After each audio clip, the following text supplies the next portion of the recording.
Halo semuanya, selamat datang di channel yang tidak layak untuk dihina ini. Sebelum kita mulai, atur posisi santainya, seruput kopinya, dan mari kita berkhayal.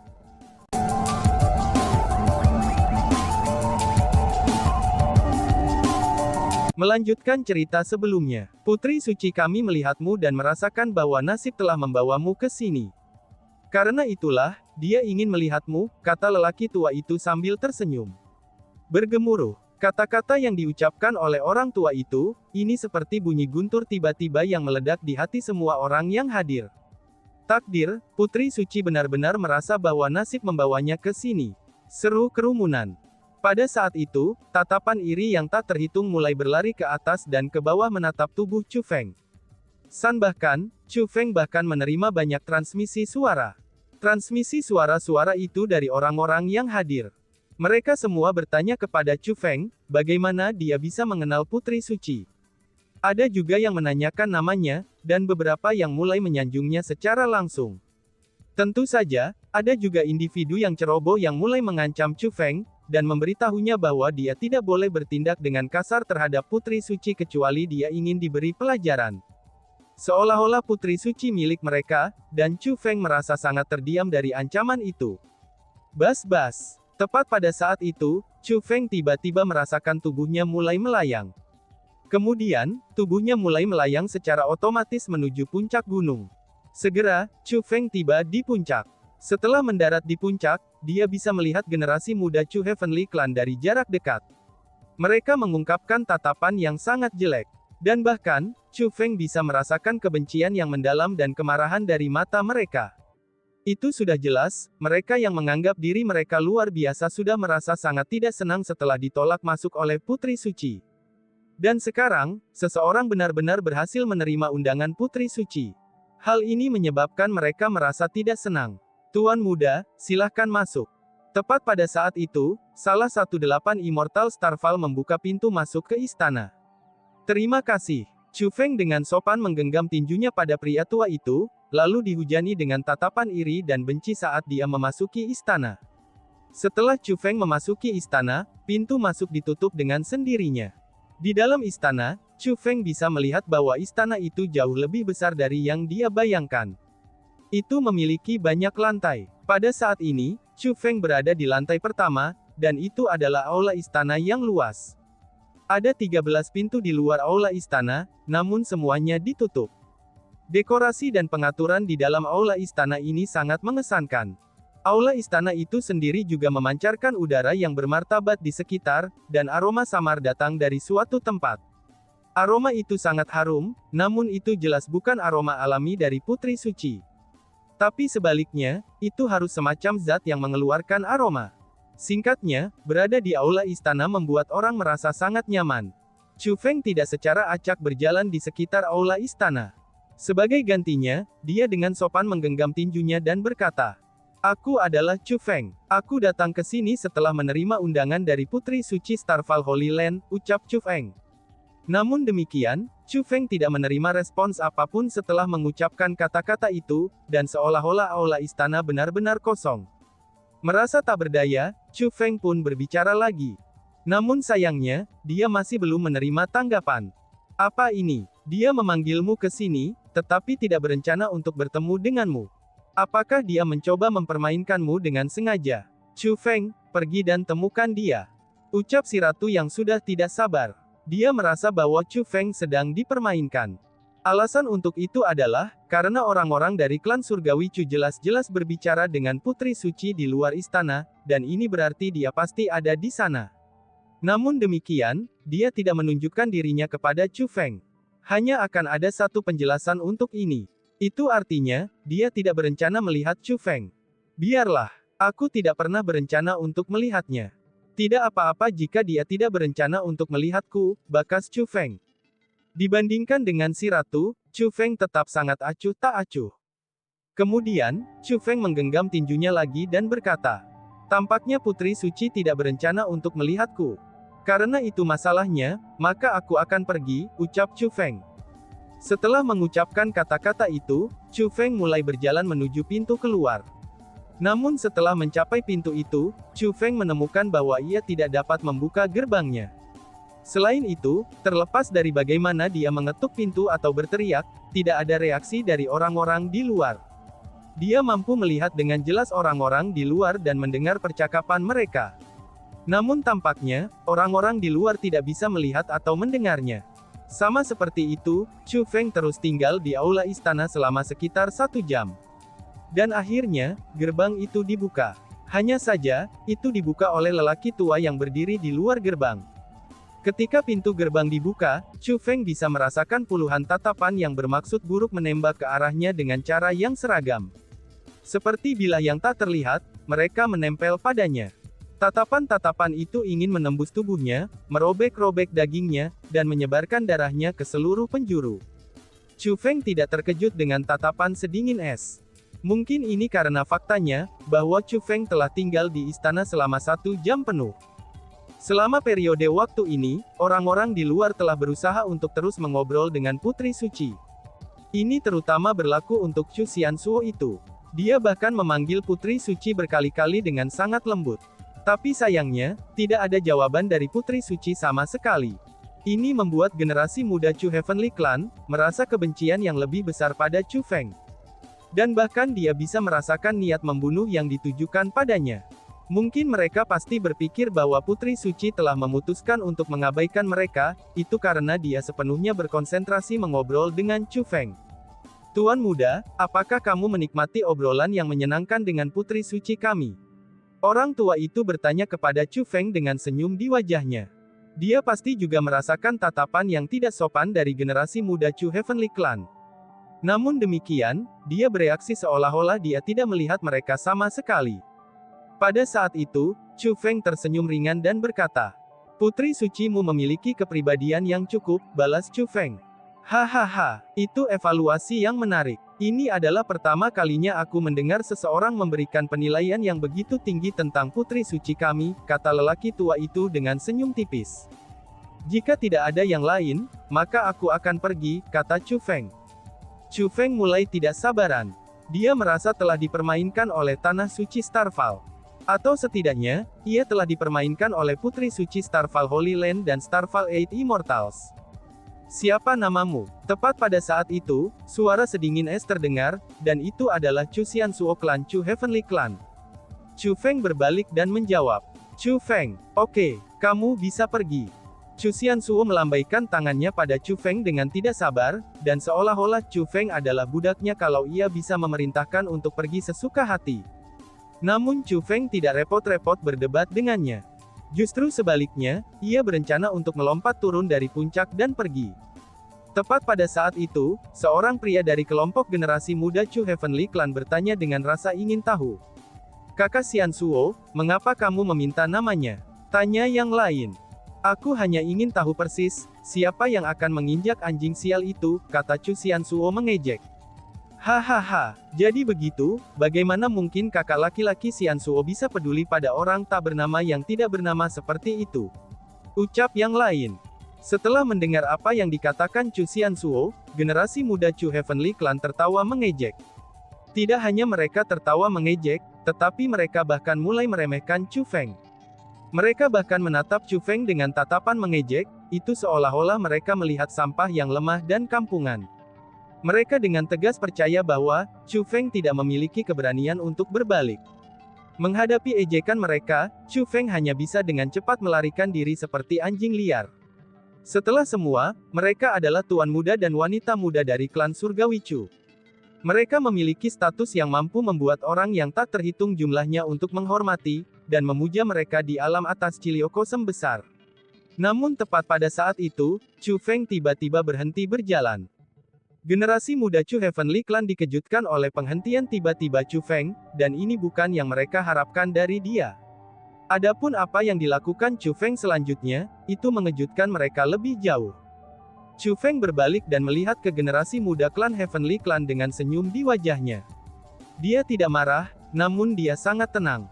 "Para anjing sialan, mungkinkah kalian semua mengacu pada Putri Suci Starfall Holy Land sebagai kotoran anjing?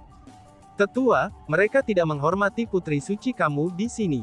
Setelah mengucapkan kata-kata itu, Chu Feng melihat ke Starfall Eight Immortals. Pada saat itu, salah satu dari 8 Immortal Starfall batuk dan berkata kepada Chu Xianzuo. Tuan muda Chu Xianzuo, sementara itu baik-baik saja untuk bercanda, tapi tolong perhatikan kata-kata kamu, ucap seorang tetua. Senior, aku pasti tidak memiliki niat menyinggung Putri Suci, balas Chu Xianzuo. Chu Xianzuo segera berubah menjadi hijau di wajahnya, dan segera mencoba menjelaskan dirinya sendiri. Kamu tidak punya niat untuk menyinggung Putri Suci. Kalau begitu, ini berarti bahwa kata-katamu ditujukan padaku. Chu Feng memotong Chu Xianzuo sebelum dia bisa menyelesaikan kata-katanya. Bahkan tidak ada keluhan atau kebencian di antara kami. Faktanya, ini adalah pertama kalinya kami bertemu. Lalu mengapa kamu mengejek dan mentertawakanku? Itu tidak mungkin karena kalian semua ingin melihat Putri Suci, tetapi tidak dapat bertemu dengannya. Sedangkan aku, di sisi lain aku berhasil melihatnya yang menyebabkan kalian semua menjadi iri padaku.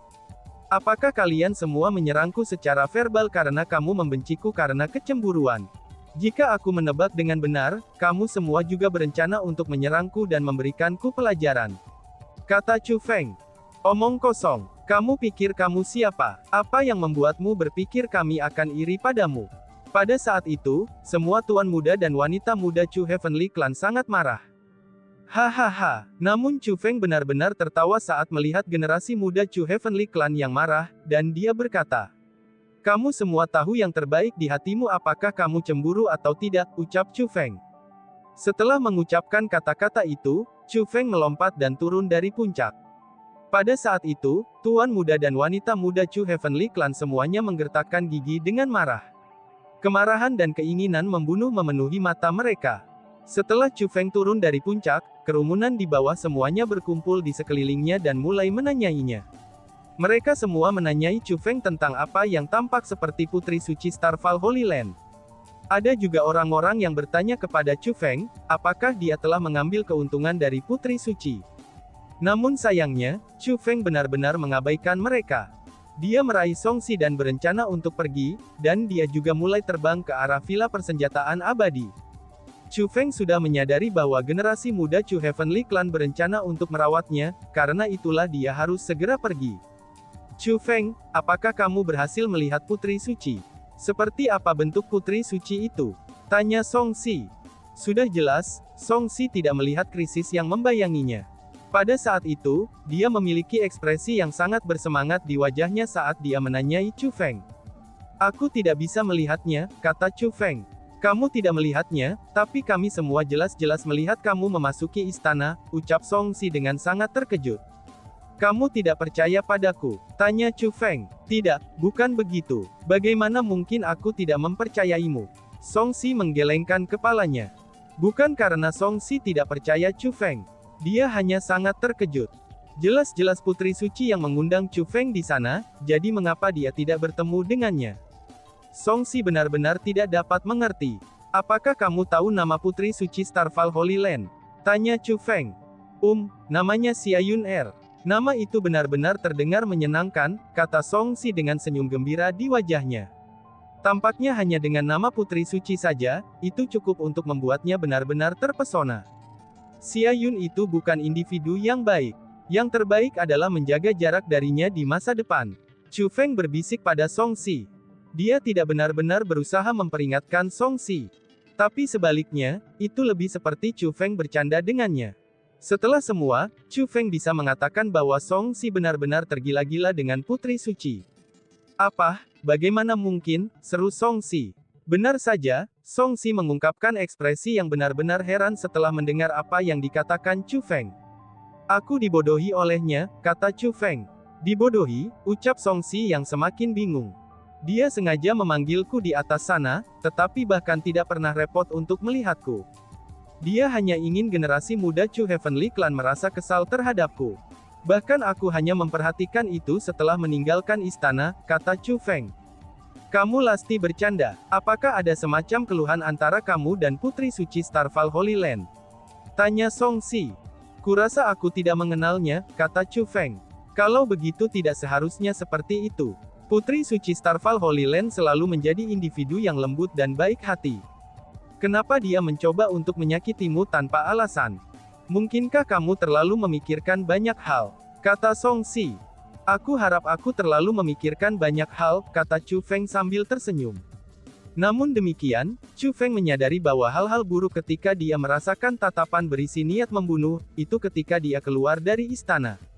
Sejak saat itu, Chu Feng tahu bahwa generasi muda Chu Heavenly Clan berencana untuk merawatnya. Generasi muda Chu Heavenly Clan itu pasti tidak berencana untuk membiarkan segala sesuatunya, itu setelah Chu Feng mengejek dan menghinanya. Alasan untuk itu adalah, karena niat membunuh mereka sangat benar. Mereka benar-benar berencana untuk membunuh Chu Feng. Itu juga alasan mengapa Chu Feng tidak tunduk pada penghinaan mereka di puncak gunung, dan malah membalas ejekan mereka.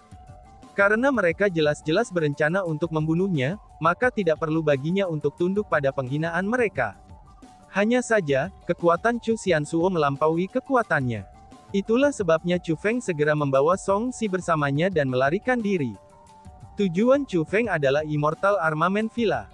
Dia merasa bahwa karena Immortal Armament Villa adalah orang yang memegang perburuan, maka mereka harus melindungi mereka begitu mereka tiba di Villa Immortal Armament. Paling tidak, mereka kemungkinan besar tidak akan membiarkan generasi muda klan surgawi untuk bertindak dengan kurang ajar. Tentu saja, ini hanya apa yang ditebak Chu Feng akan terjadi. Ada kemungkinan lain. Itu artinya, Villa Persenjataan Abadi akan takut dengan Chu Klan Surgawi. Dengan demikian, mereka tidak akan melakukan apa-apa, bahkan jika generasi muda klan Surgawi Chu mencoba untuk secara terbuka membunuh seseorang di wilayah mereka. Namun sayangnya, tidak ada pilihan lain untuk Chu Feng saat ini. Karena dia sudah tiba, dia tidak bisa membiarkan perjalanannya sia-sia. Apapun itu, dia harus melanjutkan ke Immortal Armament Villa. Dan, boom! Namun tepat pada saat Chu Feng bepergian dengan cepat, penindasan tanpa batas tiba-tiba saja muncul di depan Chu Feng. Kekuatan yang menindas itu sangat agresif, dan kekuatan itu bergegas langsung untuk Chu Feng. Pada saat itu juga, angin kencang muncul dan awan-awan tertiup angin. Semuanya terjadi terlalu tiba-tiba. Chu Feng tidak bisa menghindari kekuatan opresif yang masuk, dan dia juga tidak punya waktu untuk bereaksi.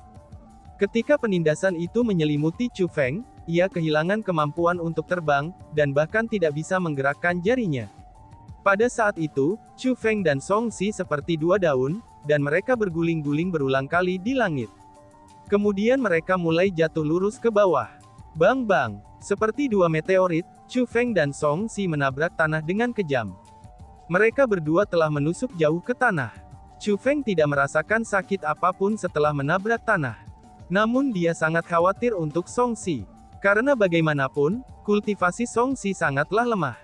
Dengan demikian, Chu Feng buru-buru menyebarkan kekuatan spiritualnya untuk melihat bagaimana keadaan Song Si. Untungnya, Song Si juga tampak baik-baik saja. Tampaknya orang yang telah menghancurkan mereka ke tanah tidak berencana untuk menyakiti mereka. Paling tidak, mereka belum berencana untuk menyakiti mereka. Hahaha, benar saja, kamu tidak lebih dari sampah. Tepat pada saat itu, tawa mengejek terdengar dari langit di atas. Meskipun Chu Feng tidak dapat mengangkat kepalanya, tapi dia bisa melihat situasi menggunakan kekuatan spiritualnya. Itu generasi muda Chu Heavenly Clan. Semua generasi muda Chu Heavenly Clan yang hadir di puncak sebelumnya, semuanya ada di atas mereka. Orang yang membatasi Chu Feng dengan kekuatan penindasannya, dia adalah Chu Xiansuo dengan kultivasi peringkat 4 True Immortal. Bagaimana mereka bisa muncul tanpa tanda? Mungkinkah mereka memiliki semacam harta karun yang menyembunyikan aura mereka, dan memungkinkan mereka untuk diam-diam mendekati kita? Itu pasti masalahnya. Sialan, aku ceroboh, ucap Chu Feng. Chu Feng mulai menyesal tidak bergegas dengan kecepatan tercepatnya. Sebenarnya, Chu Feng sudah siap untuk menghadapi generasi muda klan Surgawi Klan. Dia telah memperluas kekuatan spiritualnya keluar sepanjang waktu. Dalam keadaan normal, Chu Feng pasti bisa mendeteksi mereka jika Chu Xiansuo dan yang lainnya mengejarnya. Namun sudah jelas bahwa dia telah membuat kesalahan perhitungan. Hanya ada satu kemungkinan mengapa dia salah perhitungan. Yaitu generasi muda klan Surgawi Chu bergantung pada semacam harta, yang bisa menyembunyikan aura mereka untuk mengejar Chu Feng. Ini adalah sesuatu yang tidak diharapkan Chu Feng. Setelah semua, Chu Feng merasa bahwa dengan betapa sombongnya mereka pasti akan mengejarnya secara terbuka dan agresif jika mereka ingin mengejarnya. Dia tidak pernah menyangka mereka akan begitu licik. Namun terlepas dari bagaimana hal itu terjadi, dia sudah salah perhitungan. Karena kesalahan perhitungannya, ia harus membayar harganya. Itu artinya, Chu Feng telah kehilangan peluang yang menentukan. Saat lawan-lawannya menyerang lebih dulu, dia sudah benar-benar ditekan. Pada saat itu, Chu Feng hanya bisa membiarkan dirinya diperintah oleh mereka. Bahkan jika mereka ingin membunuhnya, maka tidak ada yang bisa dia lakukan. Dia tidak punya cara untuk melawan. Anak nakal, kamu siapa? Kamu berani berbicara kepada kami dengan cara yang kasar. Tiba-tiba saja suara Chu Xianzuo terdengar. Pada saat itu, Song Si masih terbaring di tanah. Namun demikian, Chu Feng sudah melayang keluar dari kawah yang dalam. Bukan karena Chu Feng berhasil melarikan diri dari pembatasan kekuatan penindasnya. Melainkan kekuatan penindasan itu yang mengendalikan tubuhnya, lalu membawanya keluar dari kawah dan membuatnya berdiri di tanah. Pada saat itu, generasi muda Chu Heavenly Clan yang dipimpin oleh Chu Xianzuo juga turun dari langit, dan secara seragam mendarat di depan Chu Feng. Mereka semua menatap Chu Feng dengan tatapan jijik. Tatapan mereka dipenuhi dengan niat untuk memandang rendah Chu Feng. Itu bukan hanya tatapan jijik, namun itu seolah-olah mereka sedang melihat seekor binatang, seekor anjing. Dan tiba-tiba saja bersambung. Sekian dan terima kasih banyak. Bye-bye.